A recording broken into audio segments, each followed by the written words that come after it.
കോഴിക്കോട് നാദാപുരം കല്ലാച്ചി റോഡിൽ ഒരേ നിറമുള്ള ഷർട്ട് തിരഞ്ഞെടുത്തതിനെ ചൊല്ലി യുവാക്കൾ തമ്മിൽ സംഘർഷം. തുണിക്കടയിൽ നിന്ന് ആരംഭിച്ച തമ്മിലടി റോഡ് വരെ നീണ്ടു. പോലീസിനെ കണ്ടതോടെ യുവാക്കൾ കടന്നുകളഞ്ഞു. ഇതിന്റെ വിവരങ്ങളുമായി ജിത്ത് ജോൺ ചേരുന്നുണ്ട്. ജിത്ത്, അടിയുണ്ടാക്കാൻ ഓരോരോ കാരണങ്ങളല്ലേ, എന്താണ് ഉണ്ടായത്?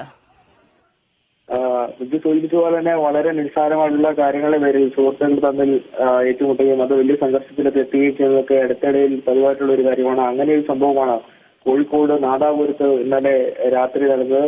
ഒരേ കളർ ഷർട്ട് തെരഞ്ഞെടുത്തതിനെ ചൊല്ലിയാണ് യുവാക്കൾ തമ്മിൽ ഏറ്റുമുട്ടിയത്. ആ സംഘർഷം കോഴിക്കോട് നാദാപുരം കല്ലാച്ചി റോഡിലായിരുന്നു എത്തിയത്.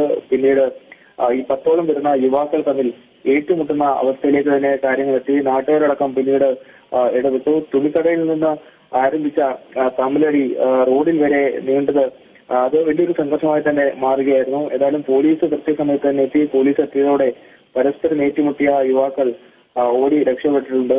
സംഘർഷമുണ്ടാക്കിയവർക്കെതിരെ ഇപ്പോൾ അവർക്കായുള്ള ഒരു അന്വേഷണം നാദാപുരം പോലീസ് ഇപ്പോൾ ഇതുമായി ബന്ധപ്പെട്ടുള്ള അന്വേഷണവും ആരംഭിച്ചിട്ടുമുണ്ട്. ബിജു, ശരി ജിത്ത്. അപ്പോൾ വളരെ നിസ്സാരമായ ഒരു കാരണത്തിന്റെ പേരിലാണ് ഇത്തരത്തിലൊരു വലിയ അടി അവിടെ ഉണ്ടായത്. ഏതായാലും ദൃശ്യങ്ങളിൽ വ്യക്തമാണ്, ആളുകളെയൊക്കെ എങ്ങനെയൊക്കെ ഓടിപ്പോയാലും പോലീസ് അവരുടെ പിന്നാലെയുണ്ട്.